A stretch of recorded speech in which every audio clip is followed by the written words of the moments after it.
Hello my dear friends, एक बार फिर से स्वागत है आपका आपके अपने यूट्यूब चैनल में। तो आज के इस वीडियो में हम बात करने वाले हैं पेंटोप्राजोल के बारे में। हो सकता है ये नाम आपको थोड़ा सा अटपटा लगे, लेकिन आपने ज़रूर सुना होगा पेंटॉप DSR, पेंटॉप, ऐसे कुछ टैबलेट्स के बारे में, ठीक है, जो अक्सर हम तब लेते हैं जब आपको लगता है कि गैस की प्रॉब्लम हो रही है, ठीक है। तब ये डॉक्टर्स इसको अक्सर एंटीबायोटिक्स के संग प्रिस्क्राइब करते हैं, पेन किलर्स के संग प्रिस्क्राइब करते हैं, ताकि एसिडिटी जो हो रही है उन दवाओं की वजह से वो पेंटॉप DSR उसको ख़त्म करेगा, सप्रेस कर देगा, ठीक है। तो ये होता है पेंटॉप DSR का काम। मतलब पेट में एसिडिटी हो रही है, गैस की प्रॉब्लम हो रही है, तो हम पेंटॉप DSR, पेंटॉप, ये कुछ टैबलेट्स हैं जो लेते हैं। हो सकता है ये और भी नाम से आते हो, कॉम्पोजिशन पेंटोप्राजोल होता है, ठीक है। तो अब देखिए, मैं इसकी सबसे पहले जो है आपको यूजेस बताना चाहती हूँ कि ये किस किस में यूज़ होता है। देखिए, पेप्टिक अल्सर, ठीक, और क्या होता है, रिफ्लक्स एसोफेजाइटिस और GERD, ठीक है, गैस्ट्रो एसोफेजियल रिफ्लक्स डिसऑर्डर, इसमें भी ये यूज़ होता है। यानी कि जब हम डकार लेते हैं तो कुछ एसिडिटी टाइप लगता है मुंह से कुछ एसिड बाहर आ रहा है, ऐसी कंडीशंस में जॉलिंजर एलिसन सिंड्रोम, यानी कि जिसमें स्टमक में एसिड का एक्सेसिव प्रोडक्शन होने लगता है, उस केस में भी इसको लिया जाता है, ठीक है। ये काम कैसे करता है, देखिए, ये क्या है, ये प्रोटॉन पंप इनहिबिटर है। क्या है? प्रोटॉन पंप इनहिबिटर, जो क्या करता है, जो excess amount of acid release हो रहा है, उस एसिड के अमाउंट को क्या कर देता है, सप्रेस कर देता है, ठीक है। और जिसकी वजह से एसिड जब ओवर प्रोडक्शन होता है तो हार्ट बर्न होता है। हार्ट बर्न मतलब जब हम मुंह से डकार लेता है पेशेंट, तो उसको कैसा लगेगा कि यहाँ छाती में कुछ जलन हो रही है, हार्ट बर्न, या फिर इंडाइजेशन, खाना ना पचना, ये सारी कुछ समस्याएं होती हैं। तो पेंटोप्राजोल क्या करता है, प्रोटॉन पंप इनहिबिटर है, प्रोटॉन पंप को इनहिबिट करता है, जिसकी जो एसिड का प्रोडक्शन हो रहा है वो रुकता है, वो स्टॉप होता है या कम हो जाता है, ठीक है। तो ये होता है पेंटोप्राजोल का यूज़ और इसका मैकेनिज्म। अब आगे बात करने से पहले मैं आपसे एक रिक्वेस्ट करनी चाहूँगी, बहुत छोटी सी, कि हमारा यूट्यूब पे एक और चैनल है 10 डायरेक्शन न्यूज़ के नाम से, तो जिसका डिस्क्रिप्शन में मैं लिंक शेयर कर रही हूँ। आपसे निवेदन है कि प्लीज़ उस चैनल को भी विज़िट कीजिए, उस चैनल को भी अपना प्यार दीजिए और उस चैनल को भी सब्सक्राइब कीजिए। अब जो अगली चीज़ हमें पता होनी चाहिए, साइड इफ़ेक्ट। अब आपको लग रहा होगा इसके क्या साइड इफ़ेक्ट्स हो सकते हैं भाई, ये तो आपको गैस से भी रिलीज कर रहा है, तो क्या हो सकता है, देखिए, फ्लैटुलेंस हो सकता है, ठीक है, डायरिया हो सकता है, मतलब जिसमें लूज स्टूल्स होते हैं, वाटरी स्टूल्स, वो हो सकता है, फ्लैटुलेंस का केस हो सकता है, सिर दर्द हो सकता है उल्टी जैसा फील हो सकता है, वॉमिटिंग हो ही जाए, ठीक है। और अगर इंजेक्शन के थ्रू दिया जा रहा है तो हो सकता है इंजेक्शन साइट पे कुछ रिएक्शन हो जाए, थ्रोम्बोफ्लेबाइटिस टाइप का कुछ, ठीक है, कुछ ये चीज़ें हो सकती हैं। और एब्डोमिनल पेन, ये कुछ इसके साइड इफ़ेक्ट्स हैं। लेकिन अगर इसको लंबे समय तक यूज़ किया जाए फ्रेंड्स, तो क्या हो सकता है, देखिए, अगर लंबे समय तक इसको यूज़ किया जाएगा तो क्या हो सकता है, हड्डियां कमज़ोर हो सकती हैं। क्यों? क्योंकि मैग्नीशियम जैसी मिनरल्स का डेफिशिएंसी होने लगता है बॉडी में।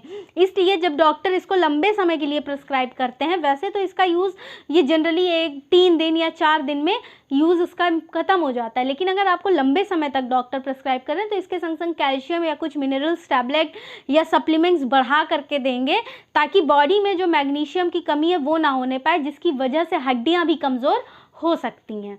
ये इसका लंबे समय तक का यूज़ हो सकता है, ठीक है। और क्या हो सकता है, अगर यूरिनेशन कम हो रहा है, अगर आप वॉशरूम पेशेंट जा रहा है जो, वो कम हो रहा है, और क्या हो रहा है, एडिमा हो रहा है। एडिमा मतलब क्या होता है, पानी इकट्ठा होने की वजह से बॉडी में स्वेलिंग आने लगती है, ऐसा कुछ हो रहा है, लो बैक पेन हो रहा है, और नौसिया हो रहा है, दर्द हो रहा है लगातार, रैशेस हो रहे हैं, फीवर आ रहा है, तो इसका मतलब है कि किडनी में प्रॉब्लम है, तो आपको डॉक्टर को इन्फॉर्म कर देना है, ठीक है। इसका मतलब है किडनी में प्रॉब्लम हो रही है, डॉक्टर को इन्फॉर्म करना है। फिर अगली चीज़ जो होती है कि अगर इसको साल भर से भी ज़्यादा लिया जाए तो क्या हो सकता है। अगर इसको साल भर से ज़्यादा लिया जाए ये क्या हो सकता है, इसको बताने से पहले मैं फिर से आपसे एक बार रिक्वेस्ट करूँगी कि हमारा यूट्यूब पे एक और चैनल है टेक डायरेक्शन न्यूज़ के नाम से, तो मेरी आपसे बहुत ही ज़्यादा रिक्वेस्ट है कि प्लीज़ मैं डिस्क्रिप्शन में लिंक दे रही हूँ, आप हमारे उस चैनल को भी विज़िट कीजिए, हमारे उस चैनल को भी सब्सक्राइब कीजिए। तो फिर देखिए, अगर इसको साल भर से ज़्यादा लिया जाएगा तो क्या हो सकता है भाई, इतने कम समय में 14 दिन से ज़्यादा, महीने भर से ज़्यादा हमने लिया था, तो मैंने आपको क्या बताया, मिनरल्स की कमी हो सकती है, बोन्स कमज़ोर हो सकती हैं। साल भर से ज़्यादा लेंगे तो फ्रैक्चर के चांसेस बढ़ सकते हैं भाई, ये देखिए, ठीक है। और क्या हो सकता है, स्टमक में इन्फेक्शंस हो सकता है, विटामिन B12 की डेफिशिएंसी हो सकती है जिसकी वजह से अनीमिया जैसी कंडीशन आ सकती है, ठीक है। और अनीमिया जैसी कंडीशन आएगी तो क्या होगा, थकान लगेगा, कमज़ोरी लगेगा, किसी काम में मन नहीं लगेगा, कन्फ्यूजन, कंसंट्रेशन में प्रॉब्लम, ये सारी चीज़ें होना शुरू हो जाएंगी, ठीक है। सांस फूलने लगेगी, खाना नहीं पचना, ठीक है, भूख नहीं लगना, फ्लैटुलेंस यानी कि गैस, पेट में हर समय गैस बनने लगेगी। और क्या, कुछ नर्व से ज़रूर जुड़ी हुई प्रॉब्लम्स भी होंगी, हो सकता है कोई एरिया में शून्य जैसा लगे कि यहाँ पे शून्य हो गया, काम नहीं कर रहा है, नंबनेस जिसको कहते हैं, या फिर चलने में समस्या होगी, हो सकता है कोई चीज़ ऐसा आपको लगे कि कहीं कुछ चुभ रहा है, तो ये सारी कुछ समस्याएं हो सकती हैं अगर इसे साल भर से ज़्यादा लिया जाए दोस्तों, तो ठीक है। फिर अब आगे मैं ये बताना चाहूँगी, आप ये पूछेंगे इसको लेना कब है। देखिए, डॉक्टर्स इसको जनरली अगर 2 बार प्रिस्क्राइब कर रहे हैं दिन में, तो एक आपको लेनी होती है सुबह खाने से पहले, बिफोर मील, 1 घंटा, खाने के 1 घंटे पहले, और एक टैबलेट शाम में लेनी होती है, ठीक है। वैसे मैं प्रिस्क्राइब ये कर रही हूँ कि आपको बिना डॉक्टर की सलाह के कोई भी चीज़ नहीं लेनी है, ठीक है। जब तक आप डॉक्टर से लाइव ना मिले, आप उनको अपनी प्रॉब्लम्स ना बताएं, तब तक आप कोई भी चीज़ का सेल्फ मेडिकेशन बिल्कुल ना करें, ठीक। अब अगर आपकी समस्या 14 दिन से भी ज़्यादा रह रही है, यानी कि लूज स्टूल्स हो रहे हैं, कुछ ज़्यादा ही प्रॉब्लम 14 दिन से ज़्यादा हो रही है, तो प्लीज़ आप डॉक्टर को ज़रूर इन्फॉर्म करें, ठीक है। क्योंकि इतनी सारी समस्याएं हो रही है भाई, किडनी में भी प्रॉब्लम हो सकती है, बोन्स में भी प्रॉब्लम हो सकती है, नर्वस सिस्टम में भी प्रॉब्लम हो सकती है, तो डॉक्टर को आप इन्फॉर्म कर देना है आपने, ठीक है। तो ये देखिए, मैंने आपको एक छोटी सी टैबलेट, जिसका नाम शायद आप अक्सर जब गैस की प्रॉब्लम होती है, पेन किलर्स के संग ले लेते हैं आप लोग, एक पेंटॉप ले लेते हैं, पेन किलर के संग ले लेते हैं, एंटीबायोटिक्स के संग एक पेंटॉप ले लेते हैं, क्योंकि गैस बनती है। कुछ लोग अक्सर सेल्फ मेडिकेशन का कुछ ज़्यादा यूज़ करने लगते हैं, तो इसलिए मैंने आपको ये सारी चीज़ें बताई।